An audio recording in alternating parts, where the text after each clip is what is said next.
Good afternoon. Attend your roll call.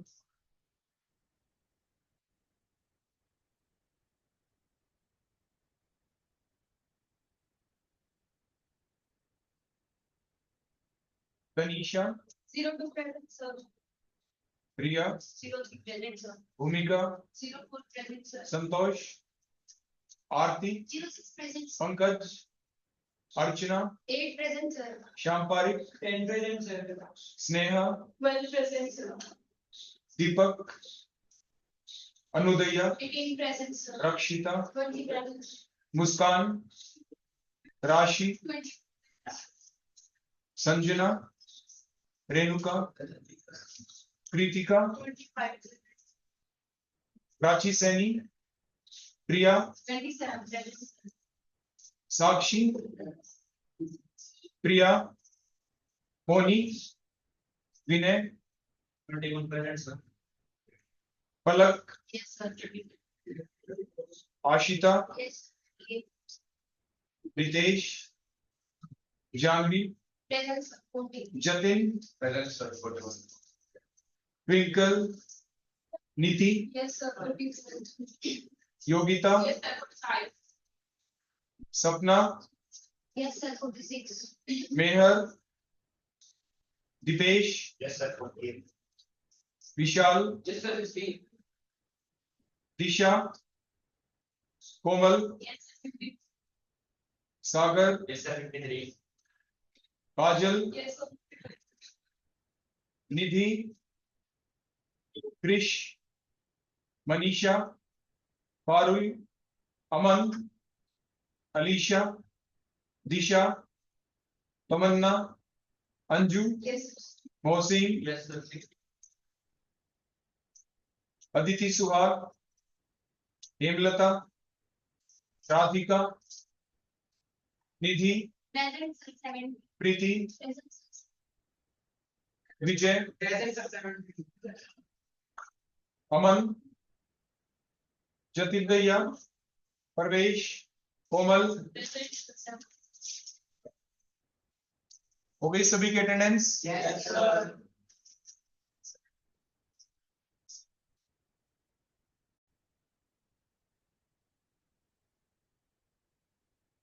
बेटा last time जो हमारी यूनिट चली हुई थी जिसका नाम क्या था? Alkyl halides and the aryl halides.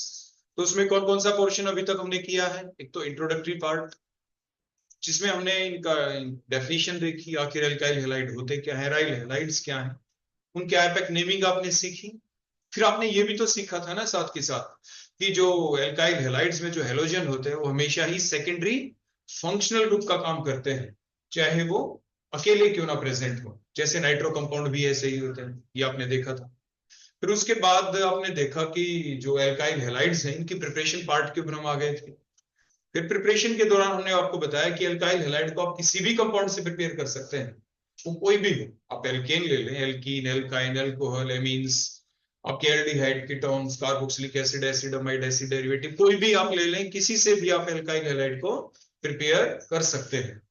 लेकिन एक चीज और भी हमने आपको साथ बताई थी कि जो आपने एल्केन वाली यूनिट में भी सीखी थी कि जब कभी भी आप एल्केन को कन्वर्ट करते हैं एल्काइल हैलाइड में तो एक ही बेसिक रिएक्शन है, होती भी वही है एल्केन की रिएक्शन, वो होती है उसकी हेलोजिनेशन रिएक्शन, कि आपको हेलोजिनेशन ही करना होता है।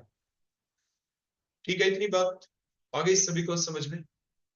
उसके बाद नेक्स्ट पॉइंट ये आ जाता है कि जो भी हमने रिएक्शन देखी उसमें एक चीज और भी तो आपको बताई गई थी कि जब आप एल्काइल हैलाइड प्रिपेयर कर रहे थे तो उसके दौरान हमने देखा कि एल्काइल हैलाइड्स हेलोजन तो डिफरेंट हो सकते हैं, वो फ्लोरीन भी हो सकता है, क्लोरीन भी, ब्रोमीन भी, आयोडीन भी।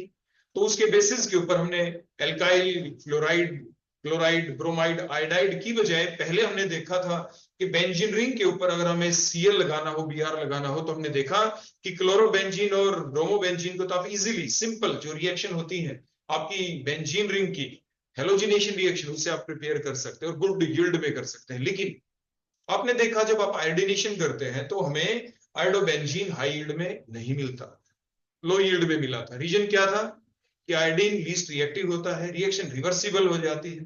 फिर उस रिएक्शन को मोर फॉरवर्ड करने के लिए आपको डालना पड़ा था, बोलो क्या, एक oxidising agent like for nitric acid आपने डाला था, HiO4 डाला था, आप नाइट्रिक एसिड भी यूज कर सकते थे। फिर आपने देखा था कि फ्लोरोबेंजीन बनाने में भी प्रॉब्लम थी, उसको भी आप आराम से नहीं बना पा रहे थे क्योंकि fluorine is highly reactive, strong oxidising agent भी है, बेंजीन का ऑक्सीडेशन हो जाएगा, प्रोडक्ट बनना तो दूर एक्सप्लोजन हो जाता है, प्रोडक्ट बनता ही नहीं। फिर क्या करें हम फ्लोरोबेंजीन को बनाने के लिए, ये हमने पिछले लेक्चर में सीखा था। आपने देखा था एक बाल्स-कीमान रिएक्शन जो डाइएजोटाइजेशन रिएक्शन से कोरिलेट करती थी, तो उस रिएक्शन के द्वारा आपने फ्लोरोबेंजीन को प्रिपेयर किया था। तो ये था पीछे का रिकैप जो हमने पीछे आपको पढ़ाया था कि आप फ्लोरोबेंजीन, क्लोरोबेंजीन, ब्रोमोबेंजीन, आयोडोबेंजीन को आप कैसे प्रिपेयर कर सकते हैं।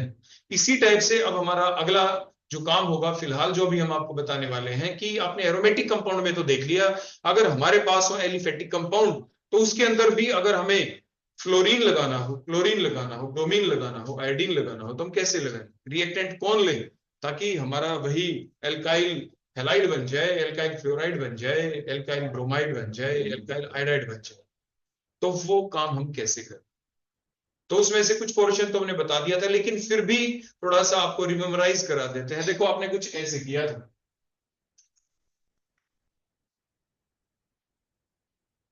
एल्काइल यूनिट का क्या नाम है बोला आपकी, एल्काइल और द एराइल हैलाइड्स। देखो आपने कुछ ऐसे किया था, एक बड़ी इंपॉर्टेंट रिएक्शन आपने पढ़ी है ना, वो क्या, मान लीजिए हमारे पास कार्बन टेट्रा क्लोराइड होता, कार्बन टेट्रा क्लोराइड, क्वेश्चन आता है कि ये बना कैसे। फिर आपने बनाया कुछ ऐसे कि मान लीजिए आपके पास मीथेन है, मीथेन में आपने क्लोरीनेशन कर दी, Cl2 in presence of life, तो हुआ क्या, सब्स्टिट्यूशन रिएक्शन, एक H हटा और क्या लग गया Cl। फिर उसके बाद आपने क्या किया, फर्दर हेलोजिनेशन आपने कर दी, फर्दर हेलोजिनेशन की तो एक H और रिप्लेस हो गया, फर्दर सब्स्टिट्यूशन रिएक्शन चली तो क्या बन गया, डाइक्लोरोमीथेन बन गया। फर्दर हेलोजिनेशन आपने कर दी तो उसके बाद क्या हुआ, CHCl3 बन गया, क्लोरोफॉर्म बन गया। उसके बाद आपने फर्दर हेलोजिनेशन कर दी तो क्या हुआ, कार्बन टेट्राक्लोराइड बन गया, जिसकी बात अभी हम कर रहे थे, मैंने जो लिखा था आपके सामने। अब जो कार्बन टेट्राक्लोराइड आपके पास बना, अगर आप इसमें एंटीमनी पेंटाक्लोराइड डाल दें, क्या डाल दें और हिट कर दें, एंटीमनी पेंटाक्लोराइड डाल दें, तो क्या पाया गया, एक ऐसा कंपाउंड जो रेफ्रिजरेशन में यूज करता है, एरोसोल में जिसको यूज किया जाता है, और जिसकी वजह से ओजोन डिप्लीशन भी हो जाती है, जो आपने पढ़ा है अपने एयर पोल्यूशन वाले यूनिट के अंदर भी, तो इसका नाम है फ्रियोन। बोलो कौन बन जाते हैं ये, फ्रियोन। क्लोरोफ्लोरोकार्बन्स भी CFCs आप इन्हें कह देते हैं, क्लोरोफ्लोरोकार्बन CFCs आप इन्हें कह देते हैं।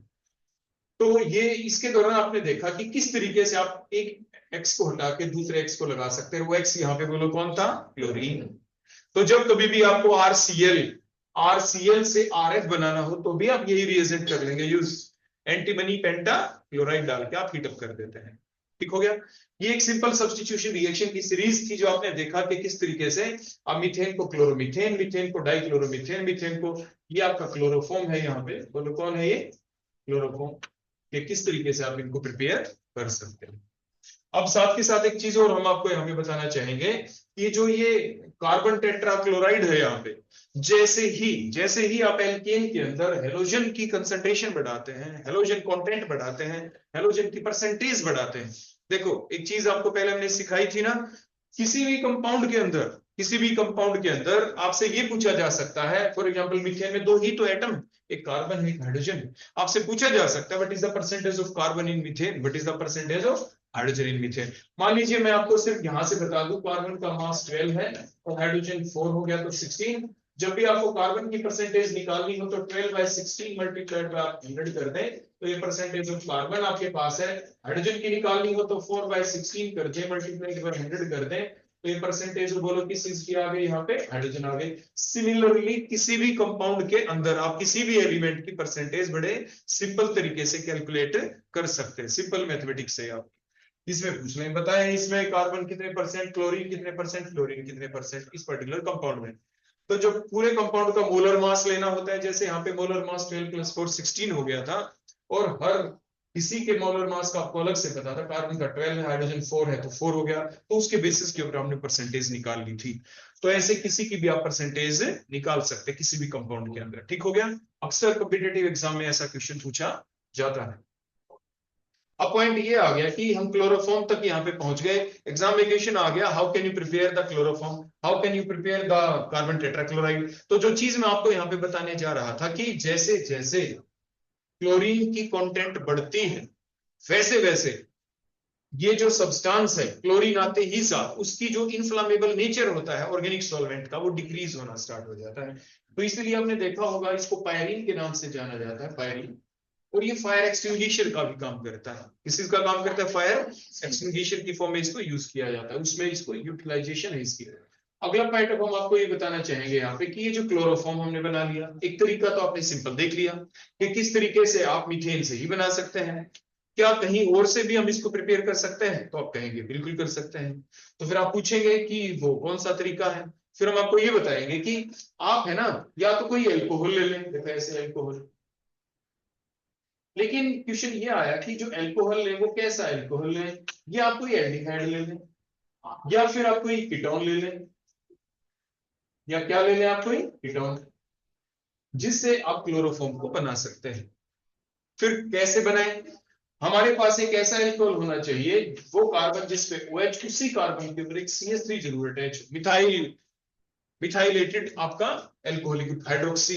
ये हाइड्रोक्सी ग्रुप हो गया कार्बन, वो कार्बन जिसपे OH उसी कार्बन पे CH3 हो। या एल्डिहाइड कीटोन में कार्बोनिल ग्रुप वाले कार्बन के ऊपर क्या अटैच होना चाहिए? कोई CH3, कोई और ग्रुप ना हो। इधर चाहे कुछ भी हो जाए, इधर H है तो ये एल्डिहाइड हो गया, अगर इधर भी मान लीजिए C2H5 हो जाए, इधर आपका CH3 हो जाए, हमें उससे कोई फर्क नहीं पड़ता। हमें क्या देखना है कि कार्बोनिल ग्रुप वाले कार्बन के ऊपर CH3 अटैच हो, वो कार्बन जिसपे OH है उसी के ऊपर CH3 अटैच हो। OH वाले कंपाउंड आपके कौन बन गए बोलो? यहाँ पे आपके अल्कोहल्स हो गए। ये बोलो कौन हो गए? एल्डिहाइड या कीटोन्स हो जाएंगे। तो इस तरीके के आपके पास एल्डिहाइड कीटोन हो, और अगर इस तरह के कंपाउंड के अंदर अगर हम डाल दें क्लोरीन इन बेसिक मीडियम, इन कैसे मीडियम बोलो? बेसिक। NaOH ले लें आप, QH ले लें आप, तो फिर क्लोरोफॉर्म आपको मिल जाएगा। क्या मिल जाएगा आपको? क्लोरोफॉर्म। तो इस तरह का क्वेश्चन भी आपके एग्जाम में आ सकता है कि which of the following compound can be used for the synthesis of the chloroform. मान लीजिए ऑप्शन दे दें, तो फिर आपको पहचान करनी आनी चाहिए। अब मान लीजिए यहाँ पे इसकी वैलेंसी पूरी करें, कार्बन के 2 बॉन्ड दिख रहे हैं तो 2H लगा दो यहाँ पे।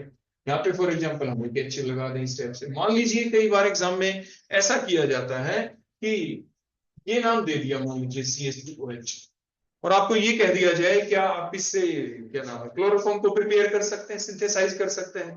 तो आप ये कहेंगे कि हाँ सर हमने सुना था कि CH3 दिखना चाहिए। वो बात अधूरी याद रख ली, कंप्लीट तो क्या थी? The CH3 must be attached on that carbon atom which contain OH group। अगर आप इसको खोल के लिखें तो आपको क्या दिखाई देगा? देखो ये H, ये H, ये H और ये क्या? OH। हमने ओपन फॉर्म में इसको लिख दिया। तो वो कार्बन जिसके ऊपर OH है, क्या उस कार्बन के ऊपर कहीं पे CH3 दिख रहा है? नहीं है, वहां पे सिर्फ H दिख रहे हैं आपको। तो इट मींस ये जो मिथेनॉल है इससे आप क्लोरोफॉर्म को प्रिपेयर नहीं कर सकते।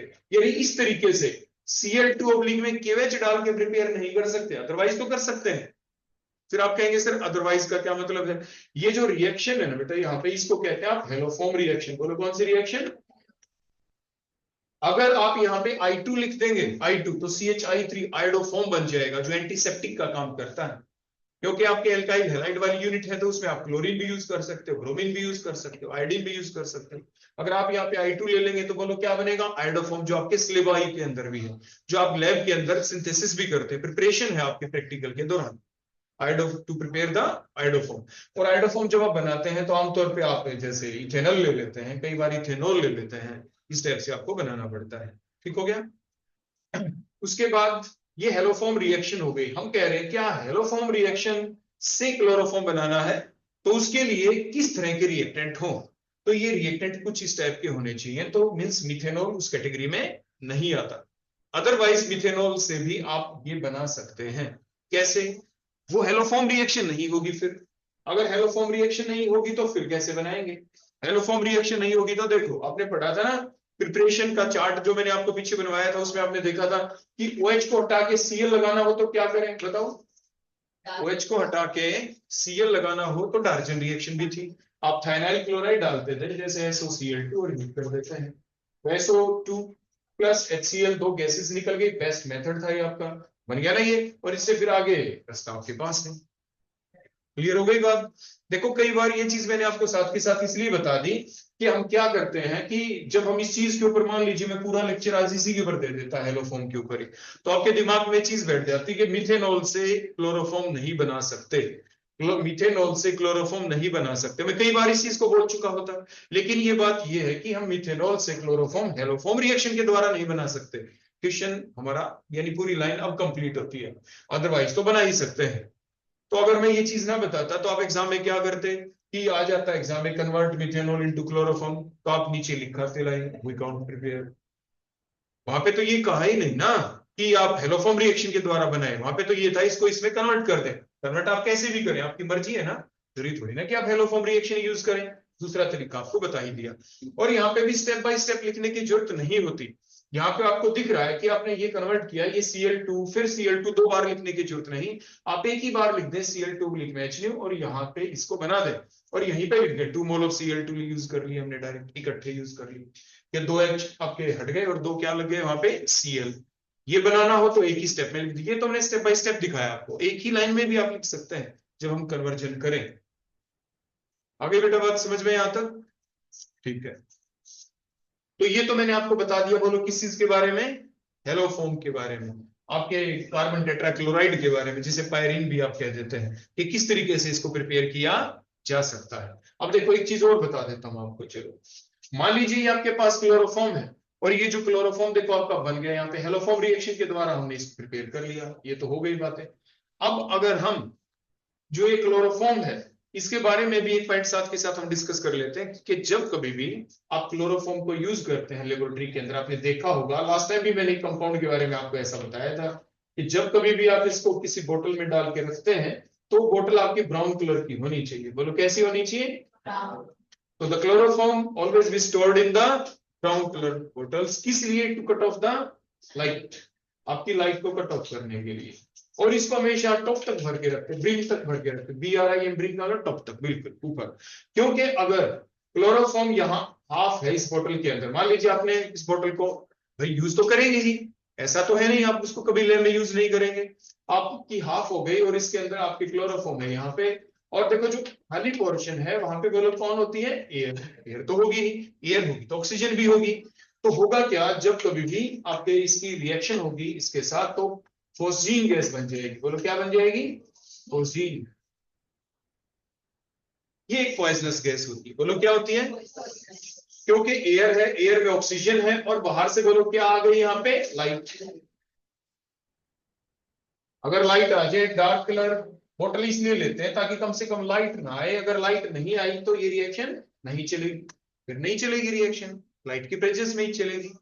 तो फिर ये फोस्जीन मान लीजिए बन गई, हम क्या करें कि फोस्जीन ना बने, इसीलिए किया क्या जाता है इसके अंदर 0.5 से 1% थोड़ा सा इथेनॉल डाल दिया जाता है। क्या डाल दिया जाता है? थोड़ा सा इथेनॉल, जिसकी वजह से अब डाइथाइल कार्बोनेट बन जाएगा। बोलो यहाँ पे क्या बन जाता है? डाइथाइल कार्बोनेट, जो एक नॉन पॉइजनस सब्सटेंस होता है। बोलो कैसा है? ये एक पॉइजनस गैस है। फोस्जीन तो क्या थी? एक पॉइजनस गैस। जैसे ही आप ओपन करेंगे, फोर्क हटाएंगे, आप स्मेल भी करेंगे क्योंकि आप पास ही तो खड़े हैं, एकदम आपके अंदर जाएगी, पॉइजनस है, आपको नुकसान कर देगी। ताकि ये पॉइजनस गैस बने ही ना, इसलिए थोड़ी ब्यूटी डाल देते हैं, 0.5 to 1% आपका इथेनॉल का डाल देते हैं, डाइथाइल कार्बोनेट बन जाता है, एक नॉन पॉइजनस सब्सटेंस है। आखिर ये डाइथाइल कार्बोनेट की स्ट्रक्चर क्या है? देखो आप सभी ने पढ़ा है, सुना है कुछ कंपाउंडों के नाम, जैसे सोडियम कार्बोनेट सुना है ना, Na2CO3 होती है, इट मींस CO3 और Na के ऊपर +1 चार्ज 2 हो गया तो 2 प्लस, तो ये 2 माइनस, मतलब कार्बोनेट आयन कौन होता है? CO3 2 minus, CO3 2 minus. आपने ऐसा भी तो सुना है कंपाउंड का नाम एसिड में, जिसे कार्बोनिक एसिड कहते हैं, H2CO3, जो कोल्ड ड्रिंक्स वगैरह के अंदर CO2 गैस जब हम पास करते हैं, कार्बोनिक एसिड। देखो ये कार्बोनिक एसिड, इसमें भी H के ऊपर +1 चार्ज, 2 है तो +2, तो इसके ऊपर -2। ये नहीं, इस तरीके से। ये मैं क्यों बता रहा हूं? ताकि आप ये वाली स्ट्रक्चर बना पाए। हुआ क्या, देखो स्ट्रक्चर बनाते वक्त कार्बोनेट आपको दिख रहा है तो देखो मैंने एक C लिख दिया। कार्बोनेट आयन में 3 ऑक्सीजन है तो 1 2 और 3, देखो हमने 3 लिख दी, ऑक्सीजन लिख दी ना, 3 ऑक्सीजन। उसके बाद CO3 2 माइनस चार्ज है, 2 माइनस चार्ज है कि नहीं, 2 ऑक्सीजन के ऊपर माइनस चार्ज आएगा, लेकिन माइनस को देखते हैं बाद में, लेकिन हम पहले कार्बोनिक एसिड है। बोलो कौन है ये? एसिड। एसिड कौन होता है? अरेनियस साइंटिस्ट के अनुसार the substance which can lose the H atom as H positive ion and get stabilized in the aqueous solution. कि कोई सब्सटेंस उसके पास एक H हो, पहली कंडीशन। H किसके ऊपर अटैच होना चाहिए? More electronegative element like oxygen, chlorine के साथ अटैच होना चाहिए। यहाँ पे ऑक्सीजन है, इसका मतलब दो H जो है वो यहाँ पे अटैच होंगे, एक इस ऑक्सीजन के साथ शो कर दो, एक इसके साथ शो कर दो। एक बॉन्ड में देखो दो इलेक्ट्रॉन होते हैं, एक ऑक्सीजन का और एक बोलो किसका, H का। वैलेंस शेल में एक ही इलेक्ट्रॉन होता है हाइड्रोजन के पास, हमने ऐसा लिख दिया। अब ऑक्सीजन तो दो बॉन्ड बनाता है, एक बॉन्ड हाइड्रोजन के साथ हो गया तो एक एक बॉन्ड किसके साथ, उसके बाद कार्बन चार बॉन्ड पूरे करे, ऑक्सीजन दो, तो बोलो क्या करें, डबल बॉन्ड बन गई ना कार्बोनिक एसिड की स्ट्रक्चर। और ये प्लेनर स्ट्रक्चर है क्योंकि कार्बन की हाइब्रिडाइजेशन देखें, एक सिग्मा बॉन्ड है तो दूसरा पाई है, ये सिग्मा, तीन सिग्मा तो मतलब sp2 का मतलब ट्राइगोनल प्लेनर स्ट्रक्चर। ठीक हो गया इतना। अब उसके बाद जब कार्बोनेट आयन की स्ट्रक्चर बनानी हो तो करें क्या, या देखो अगर हम यहां से ये जो एसिड है तो बोलो क्या होगा, दोनों इलेक्ट्रॉन H अपने पास ले गया, अपना भी H का भी, इसीलिए तो H पॉजिटिव निकल गया, और इस ऑक्सीजन के पास अपना इलेक्ट्रॉन भी आ गया, उससे तो कोई फर्क पड़ना नहीं था, H वाला भी आ गया, एक एक्स्ट्रा इलेक्ट्रॉन इसलिए एक नेगेटिव चार्ज। ऐसे ही ऑक्सीजन ने अपना इलेक्ट्रॉन लिया, H का भी ले लिया, देखो इधर, जिसकी वजह से ये दो इलेक्ट्रॉन आ गए, एक खुद का एक H का, और इसीलिए इसके ऊपर एक नेगेटिव चार्ज, और बन गया बोलो कौन, कार्बोनेट आयन। कार्बोनेट आयन है, अनस्टेबल चीज है ये, स्टेबल कब होगी, जब ये न्यूट्रल फॉर्म में रहे, दो नेगेटिव चार्ज तो कोई दो पॉजिटिव चार्ज वाली चीज भी पास रहेगी, वो कौन हो सकती है, हो सकता है वो सोडियम आयन आ जाए, अगर NaOH डाल दें तो Na पॉजिटिव बन जाएगा, Na2CO3, बोलो क्या बन गया, सोडियम कार्बोनेट।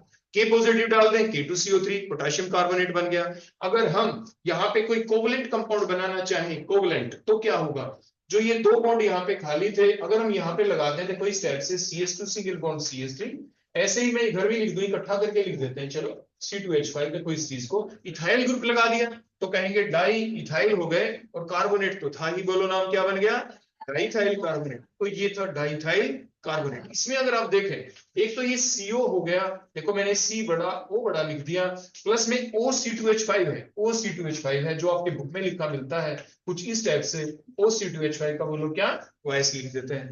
तो यानी ये नाम लिखा मिल जाए, ये इसकी स्ट्रक्चर हो गई, बुक में कुछ ऐसा मिल जाता है, ये डाइथाइल कार्बोनेट है, जो कि एक नॉन पॉइजनस सब्सटेंस है, जो बन जाता है आपके इसी बोतल के अंदर, जिसके अंदर क्लोरोफॉर्म है। अगर थोड़ी बहुत, ताकि जो जितनी भी बनती रहे पॉइजनस फॉस्जिन गैस, उसकी कंजप्शन होती रहे, वो हमें नुकसान ना करे। क्लियर होगी बेटा इतनी बात। तो हमेशा ही क्लोरोफॉर्म को किस में रखा जाता है, इन द डार्क बोतल, filled up to the brim, top तक, ताकि ऊपर तक, क्यों, ताकि एयर का कांटेक्ट ना हो। डार्क ब्राउन बोतल में किस लिए, ताकि लाइट का कांटेक्ट ना हो, लेकिन फिर भी अगर थोड़ी बहुत फॉस्जिन गैस बन जाए जो कि पॉइजनस है, इसीलिए स्लाइट अमाउंट ऑफ 0.5 to 1% डाला जाता है, बोलो क्या, इथेनॉल, ताकि जो भी बनेगी फॉस्जिन गैस उसके साथ इथेनॉल रिएक्ट करके एक नॉन पॉइजनस सब्सटेंस बना दे, डाई इथाइल कार्बोनेट। क्लियर होगी इतनी बात, आ गया समझ में यहां तक। अब लेकिन इसके साथ ही साथ हम एक चीज और आपको यहाँ पे बताना चाहेंगे कि जो आपका ये क्लोरोफॉर्म है, अगर हम इसमें डाल दें एसीटोन, देखो CH3, C डबल बॉन्ड और CH3, मान लीजिए एसीटोन के साथ इसकी रिएक्शन करवा दें क्लोरोफॉर्म की, तो फिर क्या होगा, होगा कुछ ऐसे कि जो कार्बन और जो इसके साथ H लगा हुआ है, अगर मैं इसकी स्ट्रक्चर अलग से आपके साथ यहाँ पे खोल के लिख के दिखाऊं, देखो ये CCl3 और यहाँ पे मैंने H लिख दिया, कार्बन हाइड्रोजन में ज्यादा इलेक्ट्रोनेगेटिव, कार्बन की तरफ दोनों इलेक्ट्रॉन चले गए, इसके ऊपर स्लाइड पॉजिटिव चार्ज, इसके ऊपर स्लाइड नेगेटिव चार्ज हो गया। अब होगा क्या, कार्बन के ऊपर स्लाइड पॉजिटिव चार्ज, ऑक्सीजन के ऊपर क्या है, स्लाइड नेगेटिव चार्ज, तो कौन किस पे करेगा अटैक, हमेशा रिएक्शन चलती है सेंट्रल एटम के ऊपर। आपको ध्यान होगा, देखो मैंने एक लेक्चर में आपको पीछे ये सिखाया था सिर्फ के ये बताए रिएक्शन किसे कहते हैं, तो मैंने बताया था reaction is said to occur when old bond breaks and new bonds form. फिर उसके बाद बताया था रिएक्शन कितनी तरह की होती है, फिर मैंने आपको बताया था कि रिएक्शन हो सकती है सब्स्टिट्यूशन भी और एडिशन भी। तो सब्स्टिट्यूशन दो टाइप की थी, न्यूक्लियोफिलिक सब्स्टिट्यूशन, इलेक्ट्रोफिलिक। एडिशन भी दो टाइप की, न्यूक्लियोफिलिक एडिशन, इलेक्ट्रोफिलिक एडिशन। अब यहाँ पे आप देखें बड़े ध्यान से, आपके पास मैंने कीटोन लिख दिया, एसीटोन लिख दिया, और एसीटोन में आप देखें कार्बन ऑक्सीजन के बीच डबल, तो एडिशन रिएक्शन चलेगी, और यहाँ पे सेंट्रल एटम के ऊपर स्लाइट पॉजिटिव चार्ज है, पॉजिटिव के ऊपर कोई नेगेटिव चीज करेगी अटैक, नेगेटिव चीज को न्यूक्लियोफाइल कहते हैं, इसलिए रिएक्शन कहलाएगी न्यूक्लियोफिलिक एडिशन रिएक्शन। अब न्यूक्लियोफाइल कौन? अब न्यूक्लियोफाइल यहाँ पे देखा तो देखो दोनों इलेक्ट्रॉन इस कार्बन ने अपनी तरफ लिए, तो ये जो इतना हिस्सा है इसमें कार्बन के ऊपर जो नेगेटिव चार्ज आया, तो ये न्यूक्लियोफाइल का करेगा काम। तो ये कार्बन दोनों के दोनों इलेक्ट्रॉन लेके और अटैक करेगा इस कार्बन के ऊपर। यहाँ पे कार्बन के 1 2 3 4 बॉन्ड पहले से थे, 4, अब 5 तो बना नहीं सकता कार्बन, एक बॉन्ड टूटेगा जरूर, वीक बॉन्ड टूटेगा, वो 5 बॉन्ड है, दोनों इलेक्ट्रॉन ऑक्सीजन की तरफ शिफ्ट हो गए। तो आपने क्या देखा, जो ये कार्बन था इसके ऊपर जो 2 CH3 लगे हुए थे, देखो यहाँ पे, तो ये जो कार्बन जिसने H से इलेक्ट्रॉन छीने थे, एक इलेक्ट्रॉन खुद का था, एक कार्बन का देखो खुद का था, ये C लिख दिया, ये वाला C, और इसके ऊपर 3 Cl3 है, Cl है आपके कार्बन के ऊपर 3 Cl है, CCl3 हो गया, ऊपर डबल बॉन्ड सिंगल हो गया, O के ऊपर नेगेटिव चार्ज आ गया, नेगेटिव के पास ये जो H पॉजिटिव निकला ये आ गया, तो ये कंपाउंड बन गया, कहते हैं इसे क्लोरीटोन है। बोलो क्या कहते हैं? तो क्लोरोफॉर्म प्लस एसीटोन कॉल्ड क्लोरीटोन, क्या कह देते हैं इसे?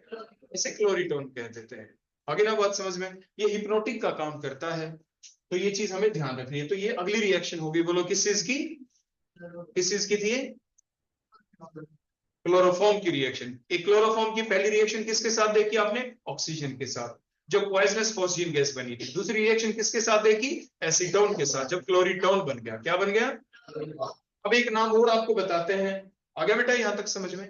कौन सी रिएक्शन थी ये? Nucleophilic addition reaction. अब देखो इसी कैटेगरी में जो क्लोरोफॉर्म है, अगर हम इसमें डाल दें नाइट्रिक एसिड, बोलो क्या डाल दें? कंसंट्रेटेड। अगर नाइट्रिक एसिड डाल दें इसी क्लोरोफॉर्म के अंदर तो क्या होगा? तो होगा बड़ा सिंपल सा काम, कि सबसे पहले हमें पता होना चाहिए नाइट्रिक एसिड की स्ट्रक्चर का। मैंने पीछे भी आपको सिखाई थी नाइट्रिक एसिड की स्ट्रक्चर। एक नाइट्रोजन है यहाँ पे और 3 ऑक्सीजन है, 1 2 एंड 3, आप ऐसे लिख देते हैं, और एसिड है तो अंडरस्टूड सी बात है, H की सेट H होगा, मोर इलेक्ट्रोनेगेटिव ऑक्सीजन से, इतना हमने लिख दिया।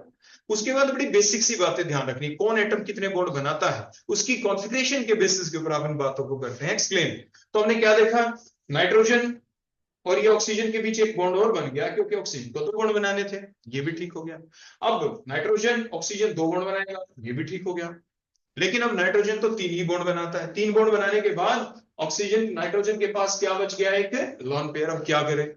अब ये ऑक्सीजन के साथ बोलो कैसा बॉन्ड बना लेगा? Coordinate bond. एक दिन मैंने पहले भी आपको बताया था।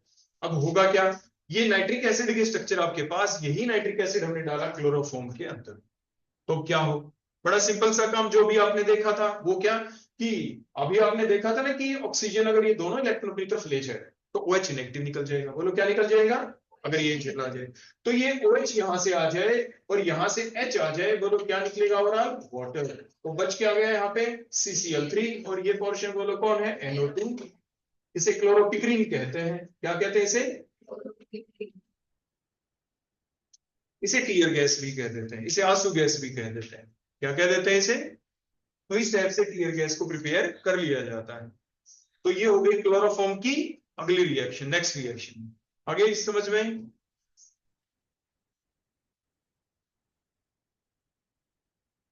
तो ये था कुछ पोर्शन जो हमने आपको बीच में साथ बता दिया कि इनकी यूटिलिटी क्या है।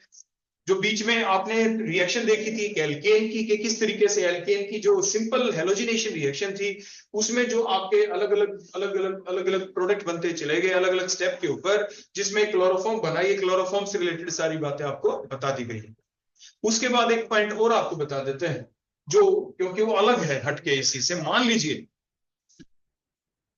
हमारे पास जो अभी आपने नाम देखा था, जो हमने हेलोफॉर्म रिएक्शन देखी, और ये जो हमने कंपाउंड लिया था, आपने देखा होगा एक हेलोफॉर्म रिएक्शन के दौरान, जिसका नाम बोलो क्या था? ये अभी लिया था ना, एक ऐसा एल्डिहाइड हो जिसमें कार्बोनिल ग्रुप के साथ क्या लगा हुआ हो? CH3 ग्रुप जरूर हो। तभी आप इसमें डालेंगे बोलो क्या? Cl2 में NH, तो बोलो क्या बन जाएगा? यहाँ पे क्लोरोफॉर्म बन जाता है। ऐसा अभी हमने पढ़ा था। अगर यही सेम काम आपका जो सब्सटेंस है ये हमने ले लिया और इसके अंदर हमने हेलोजिनेशन रिएक्शन जब की, लेकिन NH के साथ नहीं की, और हमने जो प्रोडक्ट लिया वो कुछ इस टाइप का ले लिया कि यहाँ पे 3 Cl आ गए और आपका ये बन गया, बोलो क्या? CCl3 CHO। और ये जो आपका रिएक्टेंट बन गया CCl3CHO, इसे हम क्लोरल भी बोल देते हैं। बोलो क्या बोल देते हैं? क्लोरल। हमने क्लोरल ले लिया यहाँ पे, ठीक हो गया। अगर हम इस क्लोरल को ले लें और इस क्लोरल को लेने के बाद हम इसकी रिएक्शन कर दें किसी और कंपाउंड के साथ, वो देखो कौन होगा। अगर मैं इस डबल बॉन्ड O को ऊपर की बजाय नीचे लिख दूं तो क्या इससे कोई फर्क पड़ेगा? बिल्कुल नहीं, एक ही बात है। अगर मैं ऐसा कर दूं काम के इसके अंदर मैंने ये बेंजीन रिंग यहाँ पे देखो बनाया और इसमें Cl को मैं नीचे लिख दूं या ऊपर लिख दूं, कोई फर्क पड़ेगा? नहीं, ये क्लोरोबेंजीन ही कहलाएगा। सिमिलरली अगर मैं इधर भी एक क्लोरोबेंजीन और ले लूं और हर पोजीशन के ऊपर बची हुई पोजीशन के ऊपर बोलो कौन है? H ही है। तो अगर हम इस रिएक्शन को करना चाहें स्लाइट एसिडिक मीडियम में करना चाहें, अब क्वेश्चन ये आया स्लाइट एसिडिक मीडियम क्यों? वो इसीलिए कि कार्बन के ऊपर होता है स्लाइट पॉजिटिव चार्ज, ऑक्सीजन के ऊपर स्लाइट नेगेटिव चार्ज। अगर हम ये स्लाइट एसिडिक मीडियम कर देते हैं तो ये ऑक्सीजन जिसके ऊपर दो दो लॉन्ग पेयर है, ये इलेक्ट्रॉन अपने इस H पॉजिटिव को देता है सबसे पहले, और ऑक्सीजन के ऊपर फिर पॉजिटिव चार्ज आ जाएगा, पीछे से इलेक्ट्रॉन छीन लेगा, कार्बन के ऊपर कंप्लीट पॉजिटिव चार्ज आ जाएगा और अब कंप्लीट सेपरेशन ऑफ चार्ज हो गई, कंप्लीट पॉजिटिव यहाँ पे आ जाएगा, रिएक्शन फास्ट हो जाएगी। रिएक्शन क्या हो जाएगी? फास्ट। तो इसीलिए आपने कभी जब आप +2 में थे तो आपने पढ़ा होगा एल्डिहाइड कीटोन के बारे में, वहां पे ये कहा जाता था कि एल्डिहाइड और कीटोन क्योंकि सेंट्रल एटम के ऊपर स्लाइड पॉजिटिव तो अटैक कौन करता है? बोलो यहाँ पे न्यूक्लियोफाइल। डबल बॉन्ड है तो बोलो कैसी रिएक्शन? Addition reaction. तो आपने पढ़ा था ये जो nucleophilic addition reaction aldehyde ketone में चलती है, इसका रेट इंक्रीज हो जाता है if we add small amount of the acid. मतलब rate of nucleophilic addition reaction in aldehyde and ketone increases in slight acidic medium and decreases in highly acidic medium। वो क्यों? हाईली एसिडिक मीडियम कर देंगे तो जो ज्यादा acid डाल दिया, जो इस न्यूक्लियोफाइल जो अटैक करने के लिए आएगा ये उसके साथ भी रिएक्ट कर गया और ये बन गया NaOH। फ्री न्यूक्लियोफाइल बचा ही नहीं, there is no free nucleophile for the attack. अब वो है ही नहीं, ज्यादा एसिड डालने के नुकसान हो गए, रिएक्शन अब चलेगी नहीं, बिल्कुल ही रुक गई। इससे अच्छा क्या था हम एसिड ही ना डालते। एसिड ना डालते तो रिएक्शन चलती रहती, चाहे उसकी रफ्तार स्लो होती, लेकिन चलती तो जरूर ना, प्रोडक्ट तो हमारा जरूर बनता, लंबे समय लग जाता, वो एक अलग बात। लेकिन हाईली एसिडिक मीडियम करने से रिएक्शन बिल्कुल रुक गई, रिएक्शन चली ही नहीं। तो इसीलिए बड़ी सावधानी रखनी पड़ती है, जब हमें रिएक्शन की रफ्तार को बढ़ाना हो तो स्लाइट एसिडिक मीडियम हमें लेना पड़ता है। क्लियर हो गई बेटा बात इतनी? अब उसके बाद देखो, ये तो हो गई बड़ी बेसिक सी बातें एल्डिहाइड कीटोन के बारे में जो मैंने आपको बताई। अब हम आ जाते हैं अपनी मेन रिएक्शन के ऊपर। बड़ी सिंपल सी रिएक्शन चली, वो क्या कि आपने जो एल्काइल हैलाइड यहाँ पे ले रखा था, ये जो एराइल हैलाइड हमने लिया, इसमें रिएक्शन कहाँ चले? इसमें जब भी रिएक्शन यहाँ पे चलेगी या तो ऑर्थो या पैरा पोजीशन के ऊपर। ऑर्थो के ऊपर ऐसा हो नहीं सकता, तो पैरा पोजीशन के ऊपर हुआ, वाटर लॉस हो गया। तो देखो इसके दौरान हुआ क्या, देखो ये CCl3, आगे सिंगल बॉन्ड C के ऊपर एक H, नीचे हमने इनको दिखा दिया, देखो यहाँ पे दोनों बेंजीन रिंग को ये Cl लगा दिया, यहाँ पे दूसरा बेंजीन रिंग हमने दिखाया, यहाँ पे भी हमने एक Cl लगा दिया। देखो हमने क्या पढ़ा था, reaction is said to occur when old bond breaks, old bond breaks, old bond breaks, old bond breaks and new bonds form. अब न्यू बॉन्ड कैसे? जिसके जितने बॉन्ड की कमी हुई, कार्बन का एक बॉन्ड टूट गया, कार्बन के एक बॉन्ड की कमी हो गई। यहाँ पे कार्बन का एक बॉन्ड टूट गया, एक बॉन्ड की कमी यहाँ पे हो गई। यहाँ पे कार्बन के 2 बॉन्ड की क्लीवेज हुई है C और O के बीच में, तो 2 बॉन्ड की कमी यहाँ पे हो गई। वैलेंसी तो मेंटेन रखनी ही होगी, इसलिए कार्बन के देखो इसने एक बॉन्ड बोलो कहाँ पे बनाया, देखो पैरा पोजीशन के साथ, एक इधर पैरा पोजीशन के साथ, और ये हमारा मेन प्रोडक्ट बन गया। अब इस मेन प्रोडक्ट का आखिर नाम क्या है? इस मेन प्रोडक्ट का क्या नाम है? इसको कहते हैं DDT। बोलो क्या कहते हैं? DDT का मतलब देखो डाई, 2 Cl है तो डाई क्लोरो, 2 फिनाइल है तो di phenyl tri chloro ethane, इसका नाम हो गया। तो इस तरीके से DDT बन जाती है। क्या बन जाती है? आपने BHC भी बननी देखी थी ना, लास्ट टाइम हमने बनाई थी, और उसके दौरान आपने देखो, मैं आपको फिर से याद दिला दूं, आप इस प्रिकॉशन को जरूर रखेंगे कि बेंजीन के अंदर, बेंजीन में अगर आप Cl2 ऑब्लिक में AlCl3 डाल देंगे एनहाइड्रस, तो क्या बनेगा? अगर हम इसी बेंजीन में आप डाल दें Cl2 ऑब्लिक में इन प्रेजेंस ऑफ लाइट, तो क्या हुआ? तो आपने सीखा था कि अगर आप ये डाल देंगे तो सिंपल इलेक्ट्रोफिलिक सब्स्टिट्यूशन रिएक्शन चलेगी। बोलो कैसी रिएक्शन चलेगी? जिसमें क्या होगा कि बेंजीन रिंग के ऊपर क्या जा लगेगा, बोलो यहाँ पे Cl, क्लोरोबेंजीन बन गया। लेकिन अगर हम यहाँ पे करते हैं रिएक्शन, तो जितने भी डबल बॉन्ड है वो ब्रेक हो जाएंगे, और हर जगह के ऊपर बोलो, हर कार्बन के ऊपर बोलो क्या जा लगेगी यहाँ पे, ClH पहले से था तो ये BHC बन जाती है, यहाँ पे बोलो क्या बन जाता है, BHC, बेंजीन हेक्साक्लोराइड। तो ये बेंजीन हेक्साक्लोराइड ऐसे बनती है और DDT को ऐसे प्रिपेयर किया जाता है। काफी बार एग्जाम में ये क्वेश्चन आ चुका है कि हाउ कैन यू सिंथेसाइज, आगे लिख देंगे नंबर 1 DDT, नंबर 2 क्या लिख देंगे, BHC। अब उसको सिंथेसाइज करें तो आप इस टाइप से पूरी रिएक्शन लिख देंगे। इसका नाम क्या था, या तो आप इसको कह दो 3 Cl है तो ट्राइक्लोरोइथेनॉल कह दें, या आप एक नेमिंग के बेसिस के ऊपर चले 1 2 हो गया तो बोलो 2 2 2 ट्राइक्लोरो और इथेनॉल इसका नाम, या क्लोरल बेसिक नाम हो गया, इसका कॉमन नाम क्लोरल हो गया। ठीक हो गया। तो इस टाइप से ये आपने इनकी प्रिपरेशन भी देख ली, अक्सर एग्जाम में ये क्वेश्चन दिया जाता है। करते बेटा साहब, नोट्स बना के बैठे हुए ना सारे, आपके बीच में देखो गैप भी आ गया था तो इसलिए मैंने आपको ये काम दिया था कि आप अपने कंप्लीट जितने भी आपको वीडियो लेक्चर दे रखे थे आप सभी को देख के अपने नोट्स कंप्लीट कर लेंगे। आपका कोई भी टॉपिक छूटना नहीं चाहिए, कंप्लीट होना चाहिए आपका बिल्कुल। ठीक है, अब देखो आगे बताते हैं। अभी तक तो मैंने आपको ये तो बता दिया था कि इस तरह से कोई एल्काइल हैलाइड है वहां पे कैसे फ्लोरीन लगाई जाती है। लेकिन अगर हम इसमें KI में एसीटोन डाल दें, KI डाल के एसीटोन डाल दें तो क्या होगा, अब बोलो बेटा क्या बात है, KI डाल के एसीटोन अगर हम डाल दें तो ये हेलोजन एक्सचेंज रिएक्शन हो गई और आपके यहाँ पे एल्काइल आयोडाइड बन गया। साइंटिस्ट का नाम जिसने ये रिएक्शन की थी इसका नाम क्या हो गया, फिनकेल्स्टियन रिएक्शन। क्या नाम हो गया इसका, फिनकेल्स्टियन रिएक्शन इसका नाम हो गया।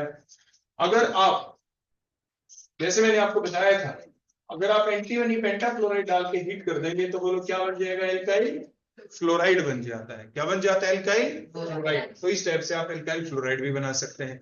हमने आपको ये भी बताया, देखो साथ के साथ एक रिएक्शन और आप ध्यान रखें, मान लीजिए आपके पास कार्बोक्सिलिक एसिड है और कार्बोक्सिलिक एसिड में सिल्वर का सॉल्ट ले लें, बोलो किसका सॉल्ट ले लें, तो silver salt of carboxylic acid हो गया। और इसमें आप ब्रोमीन डाल दें, bromine in presence of carbon tetrachloride as the solvent, तो ये CO2 गैस यहां से निकल जाएगी। एक Ag एक Br को ले गया, RBr एल्काइल ब्रोमाइड बन जाते हैं। क्या बन जाते हैं, एल्काइल। इस रिएक्शन को आप हंस डेकर रिएक्शन कहते हैं। क्या कहते हैं बोलो, दैट कॉल्ड एज द हंस डेकर रिएक्शन। तो इस टाइप से आपने देखा कि आप कैसे फ्लोराइड, ब्रोमाइड और आयोडाइड बना सकते हैं।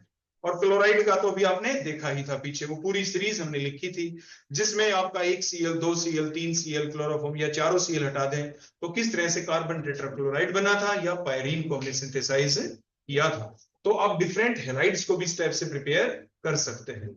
आगे बेटा बात समझ में।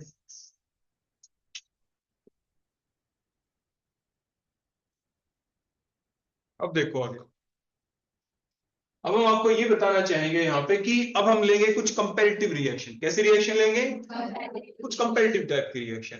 उसी कंपैरेटिव टाइप की रिएक्शन में अगर हम देखें तो देखो कि मान लो आपके पास एल्काइल हैलाइड है,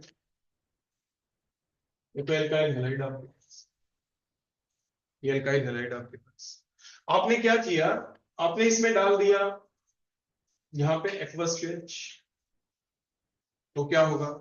अगर आप इसमें डाल दें एल्कोहलिक OH तो क्या होगा। तो देखो हमने पीछे भी बताया था जब हम SN1 SN2 रिएक्शन कर रहे थे, एल्कोहलिक OH डालते ही साथ जो K positive OH negative, K positive OH negative नहीं रहेगा। अब यहाँ पे क्योंकि एल्कोहलिक पोर्शन आ गया तो इथेनॉल मान लीजिए आपने ले लिया तो ये बन जाएगा CH2O5O negative, C2H5O negative K positive, ये बन जाएगा आपका एल्कोहल के साथ रिएक्शन होने के बाद। और यहाँ पे जो ये आपकी नेगेटिवली चार्ज स्पीसी अब ये बल्की हो चुकी है और बल्की होने की वजह से अब ये बेस का काम करेगी यहाँ पे।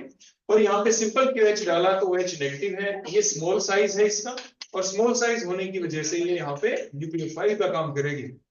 न्यूक्लियोफाइल कौन, यहाँ पे आप देखें कार्बन के ऊपर स्लाइड पॉजिटिव चार्ज है और इसकी ये पहला कार्बन, ये सेकंड कार्बन को थोड़ा हमने ओपन फॉर्म के अंदर लिख दिया। ये बल्की होने की वजह से, ये देखो बल्की होने की वजह से C2H5O नेगेटिव कहां पे करेगा अटैक, ये अटैक करेगा इस H के ऊपर। देखो यहाँ पे H के ऊपर ये दोनों इलेक्ट्रॉन शिफ्ट हो जाएंगे आगे, क्योंकि डबल बॉन्ड कार्बन के 5 बॉन्ड, इसलिए Cl दोनों इलेक्ट्रॉन लेके चला गया। तो रिएक्शन क्या हुई बोलो, आपने देखा कि CH2 डबल बॉन्ड बोलो क्या बन गया, CH2 एल्कीन बन गई। बोलो क्या बन गई, एल्कीन। क्योंकि वहां पे एल्कोहलिक क्यूएच में जो पोटाशियम इथोक्साइड बना ये बेस का काम कर रहा है, ये स्टेरिकली हिंडर्ड, जहां पे भीड़ भाड़ इस कार्बन के ऊपर अटैक नहीं कर पाएगा, एच के ऊपर करेगा, क्योंकि यहाँ पे अटैक किया तो साइड में कोई भी स्टेरिक हिंड्रेंस नहीं है, जबकि ये स्मॉल साइज का है। तो बोलो OH नेगेटिव कहां पे अटैक करेगा, डायरेक्ट इसी कार्बन के ऊपर, इसी के ऊपर। पीछे वाला CH3 सच रहेगा, इस CH2 के ऊपर अटैक हुआ तो बोलो कौन जा लगा यहाँ पे, OH ने अटैक किया, Cl निकल गया, तो बोलो इथेनॉल बन गया। एग्जाम में आ जाए कि कन्वर्ट इस कंपाउंड का क्या था, बोलो यहाँ पे नाम क्लोरोइथेन, और यहाँ पे बोलो कौन बना आपका, इथेनॉल बन गया।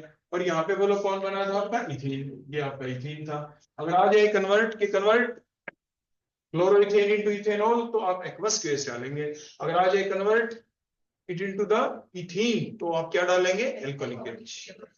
इसके साथ साथ देखो, इसकी बजाय अगर हम यही क्लोरोइथेन अगर मैं इसके अंदर डाल दूं मॉइस्ट सिल्वर ऑक्साइड, बोलो क्या डाल दूं, गीला सिल्वर ऑक्साइड डाल दूं तो क्या होगा, मॉइस्ट का मतलब वाटर है, मॉइस्ट का मतलब क्या है, वाटर है। जब वाटर डाल दिया तो वाटर के साथ इसकी रिएक्शन हुई, Ag तो 2 पहले से ही है, ऑक्सीजन भी 2 हो गए, H भी 2 हो गए, तो मॉइस्ट सिल्वर ऑक्साइड का मतलब होता है सिल्वर हाइड्रोक्साइड।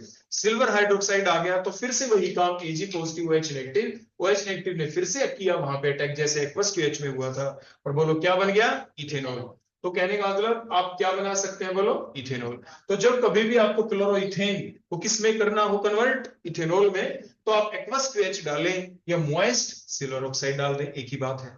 इससे रिवर्स अगर आपसे ये कह दिया जाए कि मॉइस्ट नहीं, आप इसमें ड्राई सिल्वर ऑक्साइड डालें, बोलो क्या डालें, तो फिर क्या करें, ड्राई सिल्वर ऑक्साइड अगर हमने ले लिया, मींस मॉइस्चनेस नहीं है इसमें, मॉइस्चनेस नहीं है तो अब क्या करेंगे, तो फिर आप देखें बड़े ध्यान से, Ag 2 है यहाँ पे, Ag तो एक Cl को लेके जाएगा, इट मींस क्या हुआ, ये जो क्लोरोइथेन है इसके 2 मोल होंगे यूज, तो कितने मोल यूज हो जाएंगे, 2 मोल्स। एक तो हमने लिख रखा था, एक और लिख दिया, एक Ag एक Cl को लेके जाएगा, दूसरा Ag दूसरे Cl को लेके जाएगा, एक ऑक्सीजन बच गई, और ऑक्सीजन के दोनों साइड में कौन लगेंगे, एल्काइल पार्ट, बोलो कौन लगेगा, देखो ये एल्काइल पार्ट हमने यहाँ पे लगा दिया, बोलो कौन बन गए, इथर बन गए। नाम क्या हो गया इसका, ये इथ ऑक्सी हो गया, ये प्रिंसिपल चेन थी, तो बोलो क्या बन गया, इथेन, तो नाम क्या हो गया, इथोक्सी इथेन, आपके इथर बन गए, बोलो कौन बन गए आपके, इथर।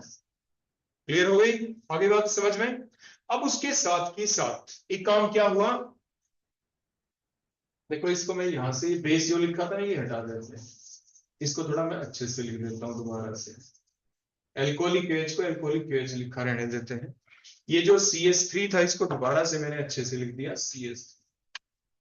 ठीक हो गया बेटा यहां तक। अब देखो हमने किया क्या, हमने ऐसा काम किया कि इसको इसमें कैसे करें कन्वर्ट, कोई और तरीका भी है, हाँ तरीका और भी है, वो क्या, हम ऐसा कर सकते हैं कि ये जो भी कंपाउंड, देखो एक रिएक्शन है जो साइंटिस्ट के नाम के ऊपर है, उस साइंटिस्ट का नाम था विलियमसन, बोलो क्या नाम था, तो अगर एग्जाम में ये आ जाए कि how can you prepare ethoxy ethane using Williamson synthesis, तो आप क्या करेंगे, तो आप सबसे पहले प्रोडक्ट को देखें वो कौन है जिसको प्रिपेयर करवाना है, तो फिर क्या करें, अब ये तो आपका सिमेट्रिकल ईथर हो गया ना, क्योंकि O के दोनों साइड में क्या लगे हुए हैं, सेम ग्रुप है ना, इधर भी था उधर भी था, तो यहाँ पे तो कोई फर्क पड़ेगा नहीं, तो आप क्या करें, किसी भी एक साइड से क्लीवेज ऐसे कर दें और NaCl लिख दे, इसके अंदर NaCl ऐड कर दे किसी भी, देखो O नेगेटिव की साइड में Na पॉजिटिव आएगा, Na नमक का, और इधर बोलो ये स्लाइड पॉजिटिव तो इधर क्या आएगा, बोलो Cl negative. These are the two reactant. Paper में आपसे यही तो पूछा था ना कि इथोक्सी इथेन को प्रिपेयर करें, प्रिपेयर करने के लिए कोई रिएक्टेंट तो होना चाहिए ना, आखिर वो रिएक्टेंट कौन, रिएक्टेंट का पता लगाने के लिए आप क्या करते हैं, जो भी इथर आपको दे रखा हो आप उसके अंदर क्लीवेज करें, और क्लीवेज करने के बाद एक साइड में Na और एक साइड में Cl, Na किधर, ऑक्सीजन की साइड में, क्योंकि O नेगेटिव के साथ आएगा Na पॉजिटिव। तो अब देखो ये CH3 CH2 Cl तो पहले से ऊपर लिखा दिख रहा है, तो ये जो एरो लगाएंगे हम, ये देखो एक रिएक्टेंट तो ये हो गया, दूसरा रिएक्टेंट कौन, दूसरा तो आपको पता चल गया, बोलो कौन है वो आपका ये आ गया, बोलो कौन, CH3 CH2 O नेगेटिव, और बोलो कौन, Na पॉजिटिव, सोडियम इथ ऑक्साइड इसका नाम है, बोलो क्या नाम है इसका, सोडियम इथ ऑक्साइड। तो रिएक्शन का नाम बोलो क्या हो गया यहाँ पे, विलियमसन सिंथेसिस, बोलो क्या नाम हो जाएगा, विलियमसन सिंथेसिस। तो ये हम कंपैरेटिव रिएक्शन कर रहे हैं आपके एल्काइल हैलाइड्स की, कि किस तरीके से थोड़ा थोड़ा चेंज करने से आप देख पा रहे हैं कि कोई दूसरी रिएक्शन हो जाती है, या सेम प्रोडक्ट को आप कैसे दो तरीके से बना सकते हैं। तो आपने देखा एल्काइल हैलाइड में एक्वस डालें KOH या अल्कोहलिक तो अलग प्रोडक्ट, अगर अल्कोहलिक एक्वस डालने से जो बनता है क्या कोई और भी है जिससे बन जाए? हाँ था बिल्कुल, मॉइस्ट H2O। मॉइस्ट H2O को याद रखा तो एकदम ड्राई H2O के ऊपर आ जाए, तो ड्राई H2O डाल के देख लिया। अब जो बना क्या इसको किसी और तरीके से भी बना सकते हैं? बना सकते हैं, NaCl लिख के देख लो। रिएक्शन का नाम क्या? तो ये जितनी भी रिएक्शन हमने लिखी इनकी कनेक्टिविटी चलती चली गई। आपने देखा ना मैंने कैसे कैसे बोला, बोलो कैसे बोला था? एक्वस डालें या अल्कोहलिक, एक्वस डालने से जो प्रोडक्ट बना क्या वो किसी और से बन सकता है? दिमाग में क्या आया? Moist H2O। तो क्या मॉइस्ट की बजाय ड्राई कर दे तो क्या कुछ बनेगा? बिल्कुल बनेगा। क्या बनेगा? ईथर। क्या ईथर को किसी और तरीके से बना सकते हैं? बना सकते हैं। वो बोलो कौन? Williamson synthesis. तो ऐसे करके हमें सारी सीक्वेंस का पता चल जाता है और सारी रिएक्शंस को हम याद कर लेते हैं। ठीक हो गया बेटा? यहां तक कर दूं मैं इसको साफ? ठीक है।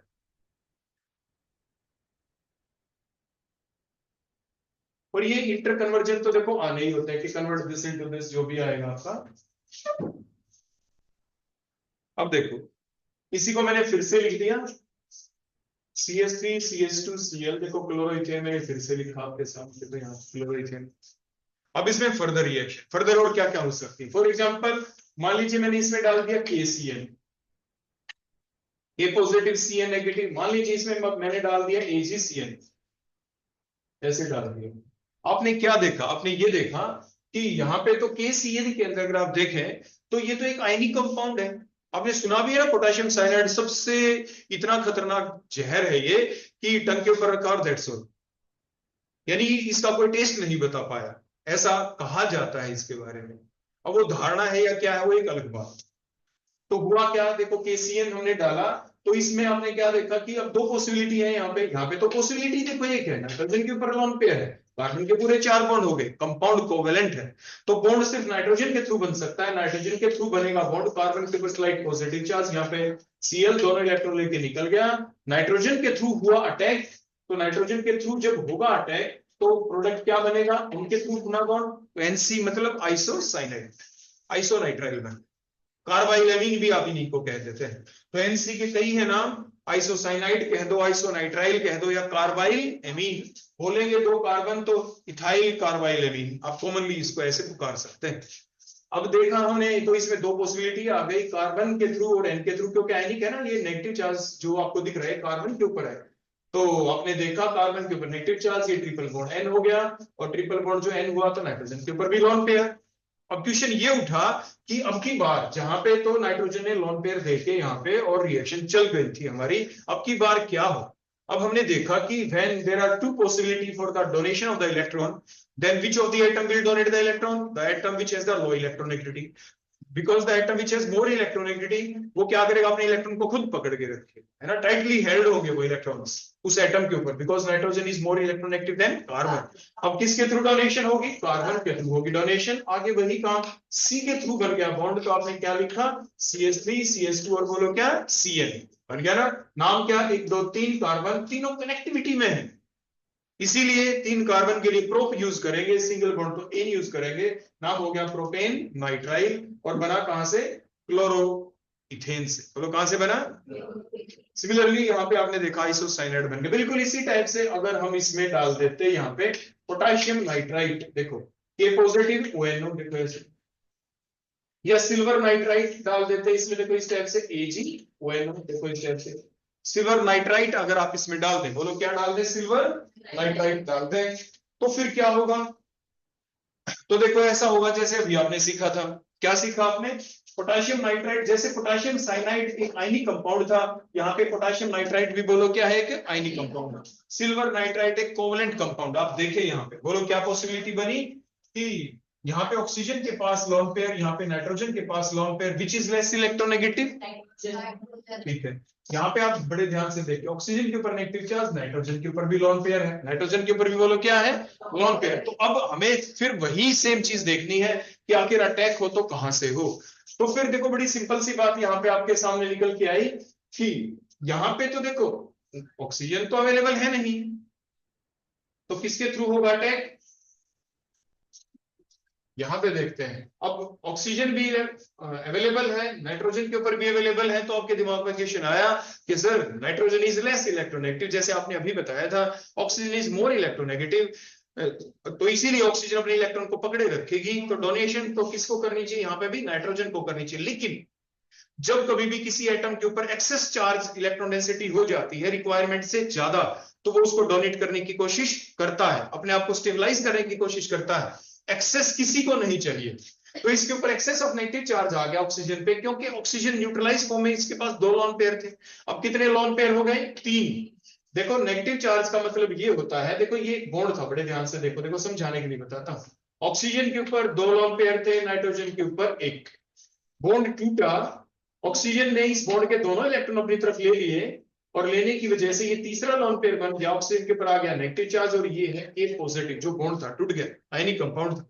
बोलो कितने लोन पेयर हो गए ऑक्सीजन पे, 3 हो गए यहाँ पे, और यहाँ पे सिर्फ कितने हैं, 2 हैं लोन पेयर, यहाँ पे 2 ही थे, अब 3 हो गए, एक्सेस चार्ज डेंसिटी हो गई, इसीलिए बॉन्ड बनेगा। बोलो किसके थ्रू, किसके थ्रू डोनेशन होगी यहाँ पे, ऑक्सीजन के थ्रू से, तो O के थ्रू हुई यहाँ पे डोनेशन, इसलिए जो प्रोडक्ट आपने देखा कौन बना, CH3 CH2, O के थ्रू डोनेशन तो ONO बन गया, N के थ्रू डोनेशन तो NO2 बन गया, तो ये नाइट्रो कंपाउंड बन गए यहाँ पे, और वो नाइट्राइट बन गया। बोलो क्या बन गया, O के थ्रू बने तो नाइट्राइट कहते हैं, इसको कहते हैं 2 कार्बन वाला कंपाउंड, तो इथाइल नाइट्राइट है, और इसको बोलेंगे नाइट्रो इथेन बोलेंगे, इसको क्या बोलेंगे, नाइट्रो इथेन। तो ये फिर कंपैरेटिव रिएक्शन हो गई। बोलो क्या हो गई दोबारा से, कंपैरेटिव रिएक्शन।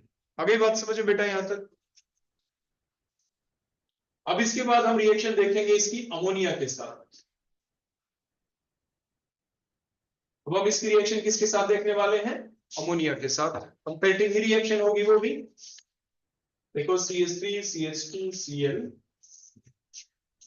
अब क्वेश्चन बड़ा सिंपल सा उठा कि हमने जो अमोनिया लिया यहाँ पे, देखो अमोनिया डाला हमने अमोनिया, तो कैसे चलेगी रिएक्शन, रिएक्शन कुछ इस टाइप से चलेगी। देखो थोड़ा ओपन फॉर्म में आपको समझाने के लिए अगर मैं अमोनिया की स्ट्रक्चर लिख दूं कि नाइट्रोजन के ऊपर 1 लोन पेयर और 3 आपको दिख रहे हैं यहाँ पे H, ऐसा ही है ना, कार्बन के ऊपर स्लाइड पॉजिटिव चार्ज, Cl के ऊपर स्लाइड नेगेटिव चार्ज, तो नाइट्रोजन अपने लोन पेयर यहाँ पे डोनेट किए, दोनों इलेक्ट्रॉन Cl लेके चला गया, क्योंकि कार्बन के 5 बॉन्ड हो जाते, नहीं तो देखो नए बॉन्ड बनने का मतलब है कार्बन के पहले से 4 तो थे ही, नए बॉन्ड बनने का मतलब क्या है, 5 बॉन्ड हो गए, 5 तो रहेंगे नहीं कार्बन के, वैलेंसी 5 तो होगी नहीं, इसलिए एक बॉन्ड टूटेगा, टूटेगा वही जहां पे सेपरेशन ऑफ चार्ज था, C और Cl के बीच में Cl नेगेटिव निकल गया।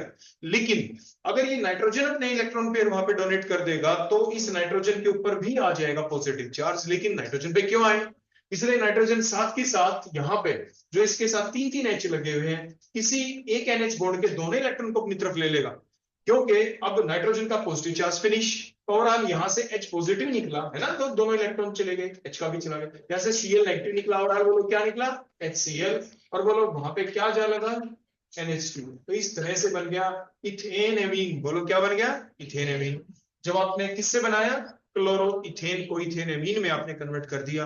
आपको एग्जाम में ऐसे एरो लगाने की आवश्यकता होती नहीं, वो तो डिपेंड करता है कि क्वेश्चन कैसा है, किस तरीके से आपसे पूछा गया है। आगे बेटा बात समझ में। अब देखो आगे, अब अगला क्वेश्चन क्या आया कि हमने अमोनिया जो डाला या क्लोरोइथेन लिया, इनमें से दोनों में से कौन एक्सेस में है, क्वेश्चन ऐसा बनता है। अगर हम अमोनिया को एक्सेस में ले लें, बोलो किसको एक्सेस में ले लें, अमोनिया को, if ammonia is present in excess तो क्या होगा।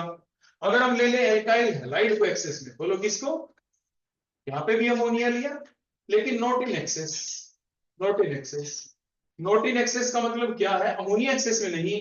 अब की बार ये जो था ना आपका रिएक्टेंट, इसको हमने किस में ले लिया, बोलो एक्सेस में। इसको अगर एक्सेस में ले ले तो क्या हो, पहली स्टेप तो कॉमन है, इसको दोबारा से ऐसे समझाने की आवश्यकता नहीं, मतलब एक Cl हटाओ, बोलो क्या लग गया वहां पे, NH2। क्लियर होगी बेटा बात समझ में आ गई।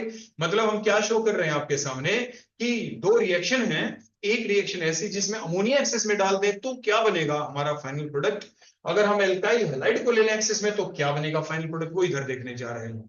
तो अब देखो ये हमने लिया और एक्सेस में बोलो कौन ले लिया, एल्काइल हैलाइड, तो उसी को लिखेंगे ना रिएक्शन एरो के ऊपर जिसको एक्सेस में हमने लिया है, और यहाँ पे बोलो एक्सेस में किसको लिया हमने, अमोनिया को।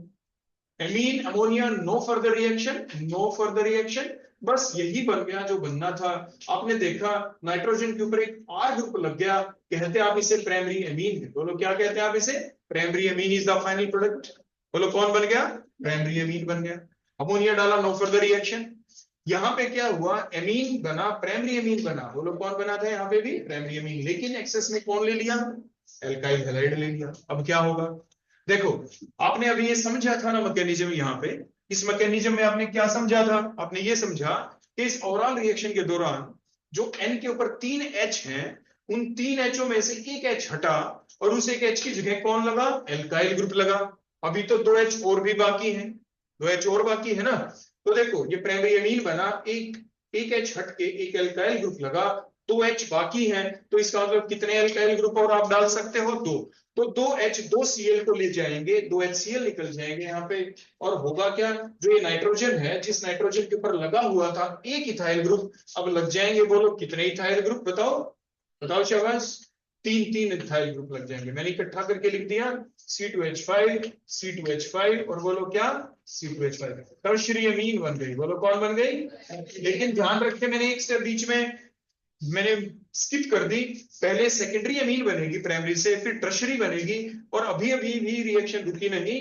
आपने बोलो इसमें क्या डाला उसी टाइप से, CH3 CH2 और बोलो क्या, Cl, slide positive slide negative charge. इस लोन पेयर ने फिर से किया अटैक, लेकिन पीछे से तो कोई देने वाला है नहीं, Cl निकल गया, अब बन गया क्वाटरनरी अमोनियम सॉल्ट, के मतलब नाइट्रोजन के ऊपर 4 आपके इथाइल ग्रुप आ गए। देखो इस टाइप से 1, ये सेकेंड, ये थर्ड वन, और जो अभी अभी लगा C2H5, और नाइट्रोजन ने लॉन्ग पेयर दिए तो इस पे आ गया पॉजिटिव चार्ज, और निकला बोलो यहाँ से कौन, Cl नेगेटिव। इसको कहते हैं क्वाटरनरी अमोनियम सॉल्ट। बोलो क्या कहते हैं, तो इस पूरी की पूरी रिएक्शन का एक स्पेशल है नाम, इसको कहते हैं होफमान। बोलो क्या कहते हैं, होफमान एग्जॉस्टिव,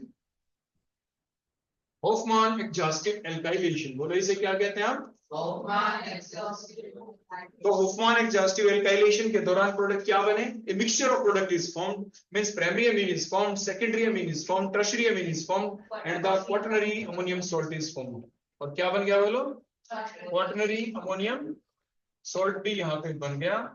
तो ये थी आपकी एल्काइल हैलाइड की नेक्स्ट रिएक्शन। आ गया बेटा बात समझ में। तो यानी यहाँ पे इस रिएक्शन के दौरान हमने कंपैरिजन करके देखा, जितनी भी रिएक्शन अभी आज आपने देखी उनके दौरान किया क्या गया है, कंपैरिजन।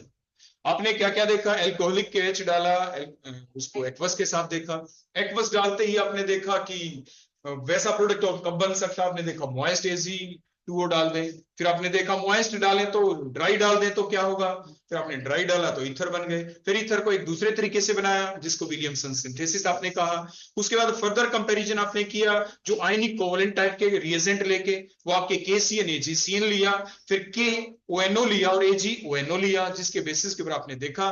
उसके बाद फिर से आपने अमोनिया के साथ रिएक्शन की और देखा कि अमोनिया को एक्सेस में लें या एल्काइल हैलाइड को, एल्काइल हैलाइड को एक्सेस में ले लें तो mixture of product is found up to the quaternary ammonium salt and reaction called as the Hofmann exhaustive alkylation। Clear हो गई बेटा बात, समझ में आ गई यहां तक। अब एक लास्ट रिएक्शन और लेंगे हम, अब एक लास्ट रिएक्शन, बड़ी इंपॉर्टेंट रिएक्शन है वो। फिर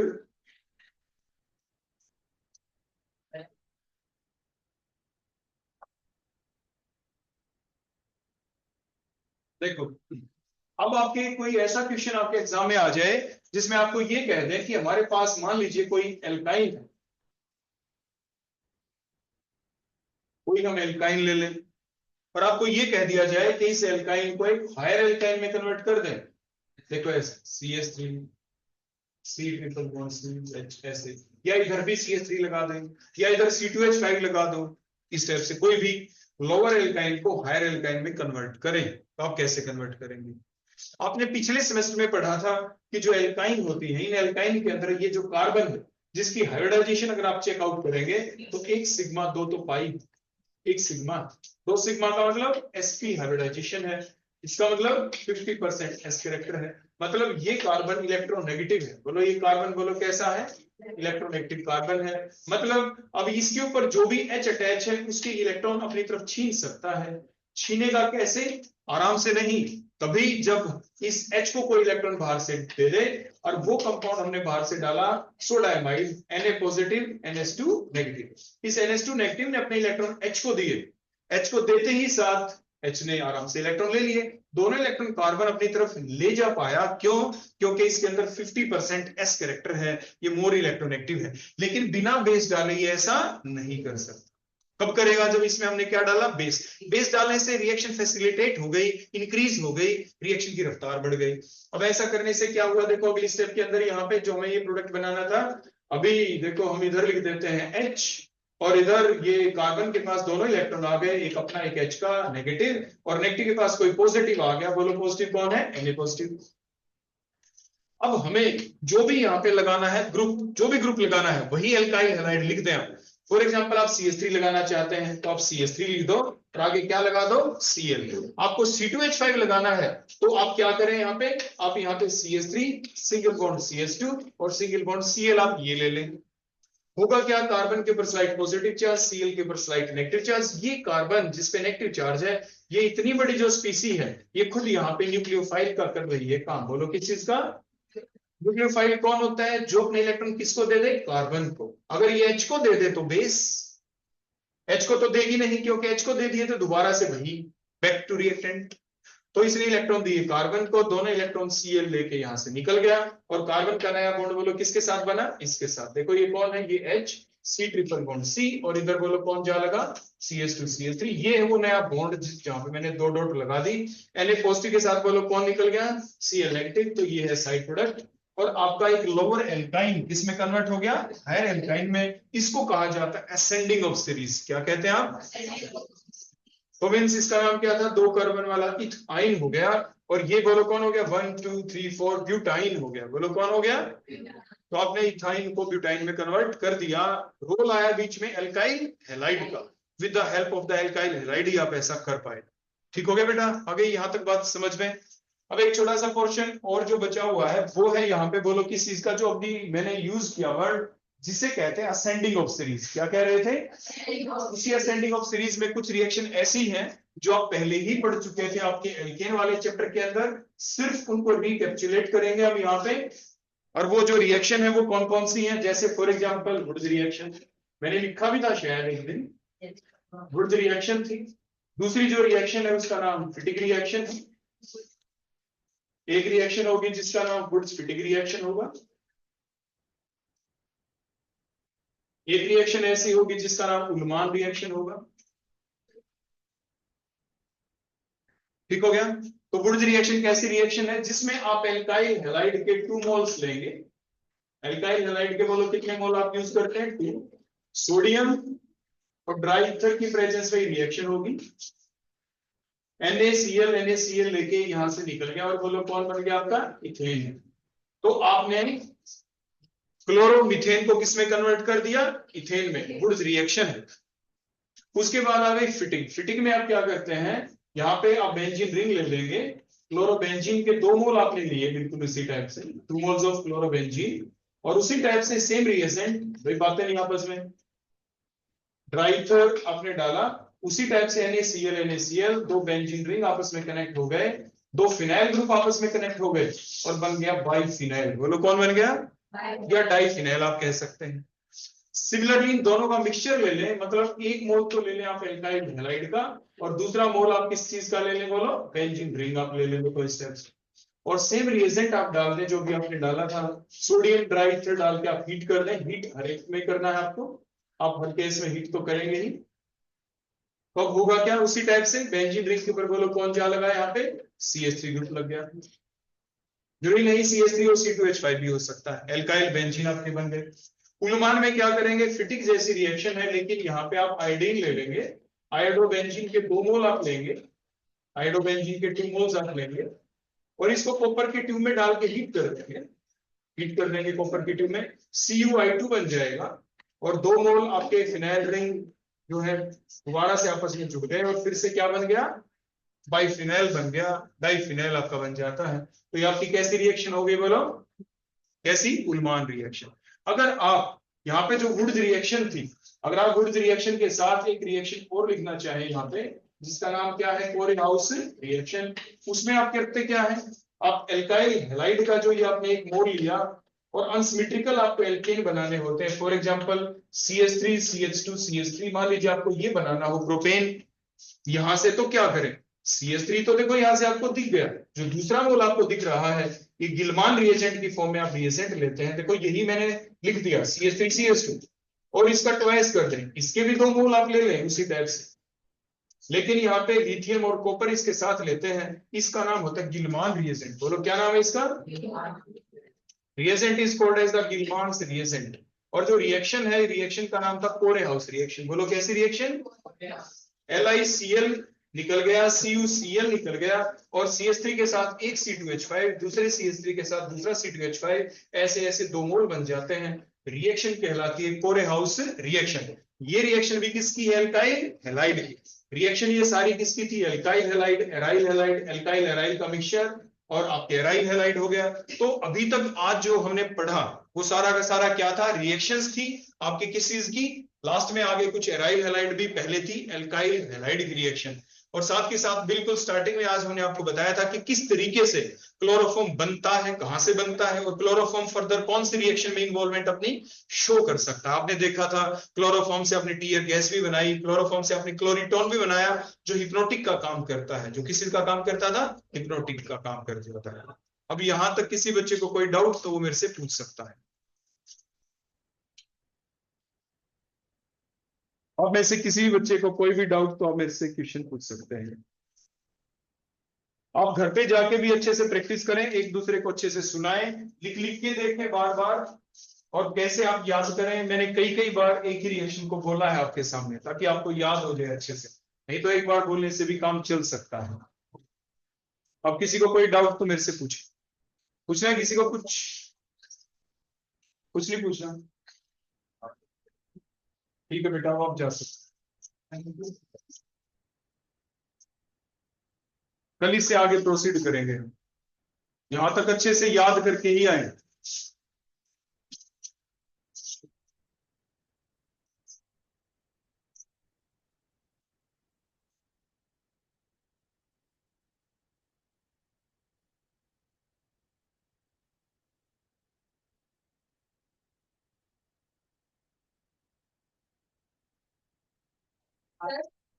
जो हमारे सिलेक्ट हो उसमें हमारे साथ कोई टीचर जाएगा?